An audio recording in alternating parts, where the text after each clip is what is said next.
मनोहर सरकार ने स्कूल खोलने पर बड़ा फैसला किया है। 10 फरवरी से प्रदेश के सभी स्कूल खोले जाएंगे। पहली से 9वीं तक के सभी स्कूल खुलेंगे। कोविड केसेस कम होने के बाद यह फैसला किया गया है, यानी कि आसान भाषा में कहें तो पहली से 12वीं तक के सभी स्कूल खुल जाएंगे। बात करते हैं इस विषय पर, खुद शिक्षा मंत्री कंवरपाल गुर्जर जी हमारे साथ जुड़े हैं। माननीय शिक्षा मंत्री जी, बहुत स्वागत है आपका हरियाणा न्यूज पर। धन्यवाद जी। सबसे पहले तो सर, सभी स्वागत कर रहे हैं इस फैसले का जो कि प्रदेश सरकार ने किया है स्कूल खोले जाने को लेकर। लेकिन एक बात अभी ये कही जा रही है कि ये ऑनलाइन और ऑफलाइन दोनों माध्यमों से पढ़ाई जो चलती रहेगी तो स्कूलों को थोड़ी परेशानी होगी, क्योंकि तकनीकी रूप से अभी स्कूल इतने दक्ष नहीं है कि ऑफलाइन के साथ साथ ऑनलाइन भी एक साथ कर सके। देखिए, ये अभी तक ऑप्शनल है। हमने बच्चे को ये छूट दी कि अगर वो आना चाहता है तो आ सकता है स्कूल में, नहीं भी आना चाहता या अभिभावक नहीं भेजना चाहते, किसी को घबराहट है तो इसलिए हमने उसको छूट दी है कि वो आ सकता है। अगर उसके अभिभावक नहीं तैयार हैं तो वो नहीं भी आए तो हमें कोई कंपलसरी नहीं है उसके लिए। तो इसलिए दोनों विकल्प उसके लिए खुले हैं कि वो ऑनलाइन भी पढ़ सकता है और ऑफलाइन भी। अगर ऑफलाइन स्कूल में आना चाहता है तो ऑफलाइन पढ़ाएंगे, और अगर नहीं पढ़ता और अभिभावक चाहते हैं कि भी हम तो घर पे रखना चाहते हैं बच्चे को, तो हमने उसके लिए ऑनलाइन की व्यवस्था भी कर दी। जो प्राइवेट स्कूल के एसोसिएशन वाले हैं सर, उन्होंने कहा कि हमारे पास स्टाफ की पहले से ही शॉर्टेज है। तो जब ऑनलाइन था तो ठीक है, सभी ने ऑनलाइन के लिए अलग अलग टीचर्स लगाए हुए थे, लेकिन जब ऑफलाइन और ऑनलाइन दोनों शुरू हो गया तो उसमें तो ऑफलाइन तो ठीक है, टीचर्स क्लासरूम में जाएंगे, बच्चों को पढ़ा देंगे, लेकिन ऑनलाइन भी साथ साथ करना उन्हें लगता है कि ये थोड़ा सा चुनौतीपूर्ण काम होने वाला है। नहीं, देखिए, अब अगर कोई मुश्किल दौर हो ना जी तो उसकी वजह से निर्णय लेते हैं। अब अगर स्थिति सामान्य होगी तो हम क्यों चलाएंगे ऑनलाइन, जरूरत ही नहीं है जी। ये तो अभी तब तक है जब तक कोरोना का संक्रमण है। जैसे ही वो समाप्त होगा तो निश्चित तौर से फिर इसको बंद कर देंगे, फिर ऑफलाइन ही है। और सबका इंटरेस्ट इसी में है कि ऑफलाइन चलना चाहिए सारा कुछ जी। लेकिन परिस्थितियां नहीं है, इसलिए थोड़ा दिक्कत आ रही है। जैसे ही परिस्थितियां ठीक होंगी तो निश्चित तौर से उसको कर देंगे। स्कूलों को क्या शिक्षा मंत्री जी कोई विशेष एसओपीज या गाइडलाइंस दी गई हैं कि बच्चों का खासतौर पर ध्यान रखा जाए, खासतौर पर छोटे बच्चों का? नहीं, देखिए, जो नियम पहले से है, जो गाइडलाइन पहले है, हाँ, तो वो उनका पालन वैसे ही करना जैसे पहले कर रहे थे। और अभी जैसे 10वीं 11वीं 12वीं में कर रहे थे तो उसी प्रकार से पहली से और जो 12वीं तक के सारे स्कूल सारे उसका नियमों का पालन करेंगे जी। अभी कुछ समय पहले तक एक टीचर्स की भी ऐसी अच्छी खासी संख्या थी जो वैक्सीनेट नहीं हुए थे पूरी तरह से। ऐसे में जब सब बच्चे वापस स्कूल में जा रहे हैं तो सभी टीचर्स का कम से कम वैक्सीनेशन पूरा हो, ये भी क्या आप लोग सुनिश्चित कर रहे हैं सर?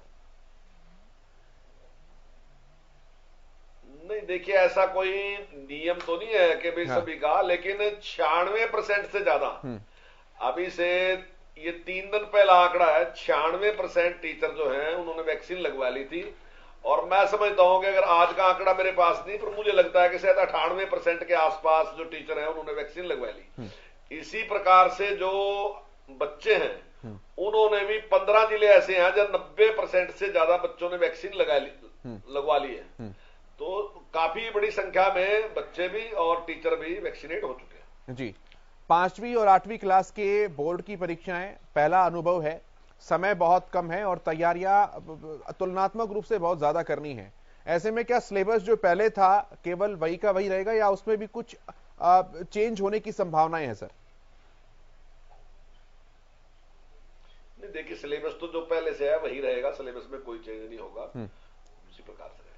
मतलब किसी तरह की कोई कांटा छाटी नहीं होगी, चैप्टर्स कम वगैरह नहीं किए जाएंगे, जो है उसी के हिसाब से तैयारी करनी होगी बच्चों को? नहीं, देखिए, ऐसा उस समय जिस समय पेपर लिया जाएगा तो उस समय अगर मान लीजिए जैसे सिलेबस पूरा नहीं हुआ तो उसके बैठ के विचार कर लेंगे, उसमें कुछ थोड़ा कम कर लेंगे, इस प्रकार का निर्णय लिया जा सकता है। लेकिन वो उस टाइम लिया जाएगा जब पेपर होंगे।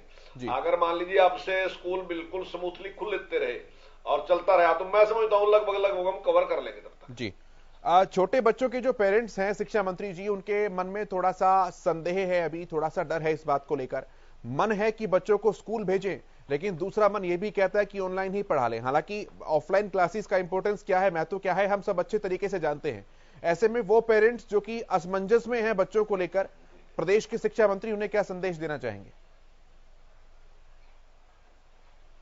देखिए उसमें हमने ऑप्शन दिया है उनको कि अगर वो उनका पूरा मतलब मन मानता है, पूरा पूरा उनका वो है, कॉन्फिडेंस है, तो भेजे स्कूल में बच्चे को। अगर मान लो उनको कोई शंका लगती है तो वो घर पे भी रख सकते हैं। अब मेरा सुझाव, मैं क्या सुझाव दूं उसमें, वैसे कुल मिला के अब कोरोना के पेशेंट नहीं है और लगभग कंट्रोल में है सारा कुछ, कोई घबराने की जरूरत नहीं है। पर फिर भी जो अभिभावक है उन्हें स्वयं ही निर्णय लेना। नई शिक्षा नीति को लागू करने की बात भी मुख्यमंत्री मनोहर लाल जी ने आज कही है सर, 2025 तक पूरी तरह से इसे लागू कर देंगे। मैं जानकारी लेना चाहूंगा किस तरह का क्या एक्शन प्लान तैयार किया जा रहा है और क्या कुछ प्लानिंग है सरकार की इसे लेकर सर? देखिए उसमें जो कमेटियां गठित करनी थी और उन्होंने जो काम करना था वो सारा का सारा काम वो काफी हद तक उन्होंने कर लिया है। और जैसे जो छोटे बच्चों के लिए उन्होंने एक दिया था कि 3 साल का जो बच्चा है जी, उसका दिमाग काफी डेवलप हो जाता है, तो आने वाले टाइम में 3 साल का बच्चा के लिए भी हमें व्यवस्था करनी पड़ेगी। तो हमारी सरकार ने उससे पहले ही उसके बारे में विचार कर लिया था और हमारी सरकार ने निर्णय लिया था कि इस कार्यकाल में हम 4000 ऐसे प्ले स्कूल खोलेंगे जिनमें से 1138 स्कूल हमने अब की बार खोल भी दिए। तो हमने उस दिशा में काम करना शुरू कर दिया। और जिस प्रकार से वोकेशनल एजुकेशन के बारे में उनका काफी जोर रहा है कि हम वोकेशनल एजुकेशन जो है 6ठी क्लास से बच्चों को देना शुरू करेंगे, तो हमारा उसकी तरफ ध्यान है और निश्चित तौर से आने वाले सेशन में उसमें कुछ हद तक शुरू करेंगे जी। आज कैबिनेट की भी बैठक हुई थी कंवरपाल जी, बजट को लेकर उसमें बातें कही गई। लोगों के मन में थोड़ी क्यूरियोसिटी है इस बात को जानने के लिए कि बजट को लेकर आने से पहले क्या क्या वो सरोकार है प्रदेश की जनता के जिन्हें सरकार ध्यान में रखकर बजट का फ्रेमवर्क तैयार करेगी। देखिए ये पहला तजर्बा है। माननीय मुख्यमंत्री जी ने बजट बनाने से पहले पहली बार जो था सभी विधायकों को आमंत्रित किया जी और उनके सुझाव लिए कि आप कैसा बजट चाहते हैं जी। और मैं समझता हूं कि अगर हम सब एमएलए को बुलाते हैं तो लगभग हम हरियाणा की पूरी जनता को बुला लेते हैं, क्योंकि उनका संबंध उन लोगों से रहता है। तो वित्त मंत्री के तौर पे माननीय मुख्यमंत्री जी ने सबके से सलाह मशवरा किया जी। और ऐसा नहीं है कि जैसे पहले होता था कि सलाह मशवरा कर लिया लेकिन काम अपनी मर्जी से करेंगे। मुख्यमंत्री ने जब बजट प्रस्तुत किया तो व्यक्तिगत तौर पे एमएलए का नाम लेके कहा कि ये आपका सुझाव था, ये आपका सुझाव था, ये आपका सुझाव था। पिछली बार भी माननीय मुख्यमंत्री ने जब बजट प्रस्तुत किया तब भी सभी विधायकों से विचार विमर्श किया था, उनसे पूछा था कि आपके क्या सुझाव है, बजट कैसा होना चाहिए। और पिछली बार भी उसी प्रकार से उन्होंने किया। अब की बार भी उन्होंने सभी विधायकों से कहा है कि आप अपने सुझाव दें। इससे लाभ ये रहता है कि विधायक को पता है, वो सारी जगह घूमता है गांव में, मतलब लोगों से मिलता है, तो उन्होंने अपने सुझाव दिए और अब तक के जो बजट आए वो बहुत ही अच्छे बजट प्रस्तुत हुए हैं। और आप देख ही रहे हैं कि किस प्रकार से डेवलपमेंट और हरियाणा किस प्रकार से प्रगति कर रहा है, सबके सामने है। धर्मांतरण को लेकर भी कानून लेकर आने की बात सरकार की तरफ से कही गई है। विपक्षी पार्टियां जो हैं वो थोड़ी सी इस मामले को तिलमिलाई हुई हैं, क्या कहेंगे सर? नहीं, मैं नहीं समझता क्यों तिलमिलाई है। हमने कोई इस पे रोक नहीं लगाई। हमने ये कहा कि किसी भी व्यक्ति का जो मत परिवर्तन है, जिसको आप धर्म कह रहे हैं, तो अगर वो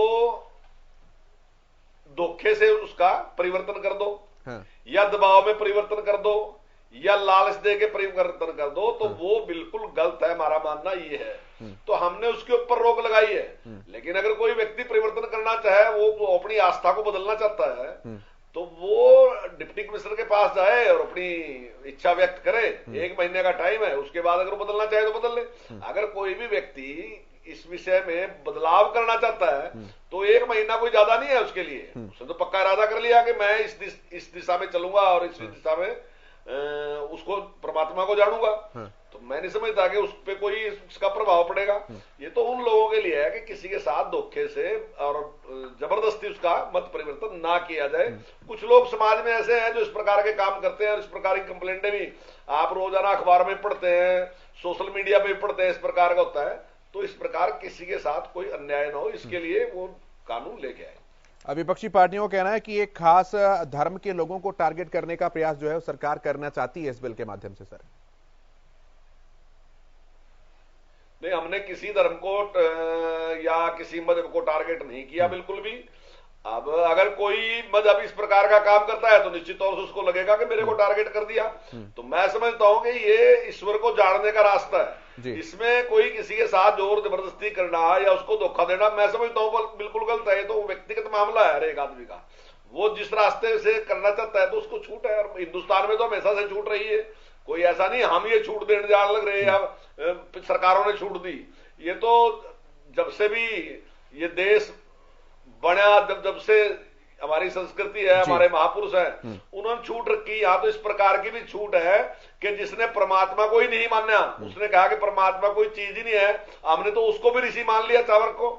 तो यहाँ हर प्रकार की छूट है उस परमात्मा को जानने की। हमारा मानना है कि परमात्मा एक है, रास्ते अलग अलग है, जैसे जानना चाहते हैं जान ले, पर जबरदस्ती नहीं। जबरदस्ती जिन लोगों ने किया उनको हमने राक्षस मान लिया कि राक्षस है। राक्षस वही थे जो जोर जबरदस्ती करते थे। तो हम मानते हैं कि ये अपना ऐच्छिक विषय है, जो जिस प्रकार से उसको मानना जाता है मानने, हम उस पर कोई रोक नहीं लगाते, लेकिन उसको धोखा देके या जबरदस्ती ऐसा ना करें। जी, ईडब्ल्यूएस को लेकर एक बात अब भी शिक्षा मंत्री जी उठ रही है प्रदेश के अंदर कि कुछ चुनिंदा स्कूल अब भी ऐसे हैं जहां पर अभिभावक अब भी परेशान हैं। सेशन खत्म होने को है लेकिन अभी तक समाधान नहीं हो पाया है उनकी समस्याओं का। देखिए, परसेंटेज वाइज अब की बार सबसे ज्यादा एडमिशन हुए हैं। मेरे ख्याल है आज तक कभी भी इतने एडमिशन नहीं हुए। लेकिन सोशल मीडिया पे, टीवी में जिस प्रकार से चर्चा आई तो कुछ लोग इस प्रकार का जिक्र करते रहते हैं। लेकिन हमने जो हमारे जिला शिक्षा अधिकारी हैं उनको कहा है कि अगर कुछ बच्चे इस प्रकार से रहे हैं तो हम उनकी व्यवस्था करेंगे, उस पर भी हम लगे हुए हैं। जी, आज रोहतक में अपने कॉलेज जब मुख्यमंत्री मनोहर लाल जी पहुंचे तो थोड़ा सा वो भावुक हो गए। कहा जिस कॉलेज में मैं पढ़ा हूं आज उसी में मुख्य अतिथि हूं, और उनकी आंखें थोड़ी सी नम हो गई, गला थोड़ा सा भर आया। अपने समकक्ष के लिए कुछ अगर बात आप कहना चाहें तो शिक्षा मंत्री जी। नहीं, बहुत अच्छा है, और कई बार हो जाता है ऐसा। उनके सारी बातें याद हैं, जब छोटी उम्र में वहां पढ़े, आज प्रदेश के मुखिया हैं, तो निश्चित तौर से उनके याद आई होगी बात, इस करके भावुक हुए हैं मुख्यमंत्री जी। ठीक है, बहुत शुक्रिया कंवरपाल जी, शिक्षा मंत्री जी, आपका कीमती समय देने के लिए, हरियाणा न्यूज के लिए, तमाम विषयों पर अपनी बात रखने के लिए बहुत धन्यवाद आपका। तो शिक्षा मंत्री कंवरपाल गुर्जर एक्सक्लूसिव हमारे साथ जुड़े थे, अपनी तमाम बातें उन्होंने अपने साथ रखी। प्रदेश में सरकार क्या कुछ सोच रही है, सरकार का क्या कुछ मानना था स्कूल खोले जाने को लेकर, और टीचर्स वैक्सीनेट हैं, कितने तैयार हैं, स्कूल कितने तैयार हैं अपने फंक्शनिंग को करने के लिए, अपनी कार्यशैली को आगे बढ़ाने के लिए। इन तमाम मसलों के ऊपर शिक्षा मंत्री ने अपनी बात रखी है। इसके साथ साथ बजट को लेकर क्या कुछ तैयारियां हैं प्रदेश सरकार की, इसे लेकर भी बात रखी गई है। बजट आम जनता को ध्यान में रखकर बनाया जाएगा।